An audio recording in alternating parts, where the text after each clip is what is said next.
अच्छा, मैं अब यहाँ पे अपनी फ़ैन मूवमेंट आपको बता दूँ हाँ, कि बिकॉज़ मैंने आपसे बहुत सीखा इफ है। एनी। अच्छा। हाँ, मैंने आपसे ओके। बहुत सीखा है और आपने मेरी बड़ी हेल्प भी की है मेरे करियर के शुरू में, तो मुझे तो नहीं पता था मैंने कभी आरवाई जॉइन करना है।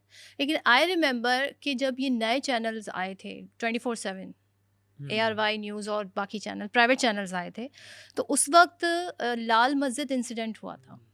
सो I used to watch that transmission और ओके। मैं ये ओके। सोचती थी भाई ये जो बंदा बैठा है वसीम बदामी जिसका नाम है, इसकी पटारी में सवाल ख़त्म ही नहीं होते हैं। सो वहाँ से अब तक का जो सफ़र है, क्या चेंज हुआ है? और उस वक़्त भी आपके पास इतनी इन्फॉर्मेशन, इतनी इंटेलिजेंट थे आप माशाल्लाह, और कैसे पढ़ते थे, क्या करते थे? कैसे वो सवालात कैसे लाइक फ्रेम करते थे? यार इसमें अगेन अगर मैं ना खुद क्रेडिट लूँ ना तो मैं शायद शोख ही मारूँगा, यानी अल्लाह का करम तो वो तो जब मैंने कहा हर बात पे है। लेकिन इसमें ना शायद मुझे ऐसा लगता था कि इंटेलिजेंस इन दिस रिगार्ड मेरे में कम है बाकी साथी एंकर से। वो इसलिए भी कि मैं तो इस मुतल्लिका फ़ील्ड से भी नहीं आया हूँ। तो कोई मास कम्युनिकेशन का मास्टर्स बैठा है, कोई अखबार से आया है, कोई प्रिंट, कोई कहाँ से आया है। मैं तो बीबीए करके आ गया हूँ। हुँ। बीबीए किया है, एमबीए शुरू किया, एमबीए ज़ैबिस कराची में शुरू किया, एयरवेज़ ऑफ़र आ गई, मैंने कहा करना है मुझे काम। उन्होंने कहा दुबई जाना पड़ेगा, मैंने कहा जी वो उधार के पैसे लेके तो फ़ीस जमा कराई है अभी, तो क्या करेंगे? उन्होंने कहा भाई ये देख लें, फ़ैसला कर लें, 20 दिन है, 25 दिन है। मैंने कहा तो क्या करें हम?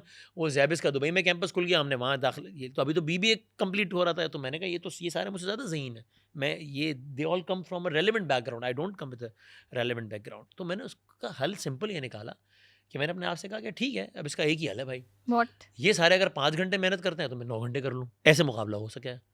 ये 6 घंटे कर रहे हैं तो 10 घंटे कर लूँ मैं। हाँ। वो एंकर 8 घंटे बैठ रहा है ऑफ़िस में तो मैं 14 घंटे बैठ जाऊँ, तो ही मुकाबला कर सकूँगा इसका। तो फिर मैं ये करता था कि अभी लाल मस्जिद की आपने बात की, मुझे याद है जब पाकिस्तान अफ़गान मामलात यानी मैं रिपोर्टर्स की जान अज़ाब कर देता था। यानी मैंने एयरवेज़ के डेस्क इंचार्ज से एक फ़ेवर माँगी हुई थी कि सर हम दुबई में होते थे, हाँ। मोबाइल-वोबाइल तो इस तरह नहीं होते थे, व्हाट्सएप वगैरह। तो मैं कहता था सर ये जो लाइन है ना, मुझे इस कोड होता था कि अगर आपने इंटरनेशनल कॉल करनी है ये मुझे दे दें सर। वो दे देते थे क्योंकि मुझे ऑफिशियल कॉल्स करनी होती थी। मैं रिपोर्टर्स का बेड़ा गर्क कर देता था पूछ-पूछ के, यार ये क्या हुआ है? ये कैसे होता है? फिर ये क्यों होता है? ये कैसे होता है? अच्छा अब क्या होगा? ये कैसे होगा? वो नोट्स बनाता रहता था, बनाता रहता था, तो वो सारी कन्वर्सेशन फिर ऑन एयर इतना मवाद मिल जाता था, इतना बारूद मिल जाता था कि आप वो बारूद फायर कर सकें।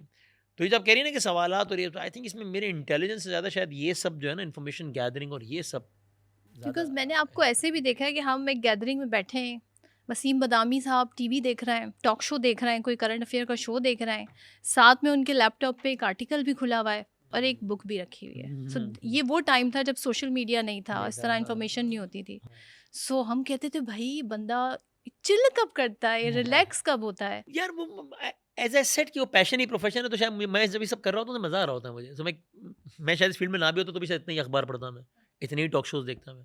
तो मज़ा आ रहा होता है तो बस ठीक है। सो यार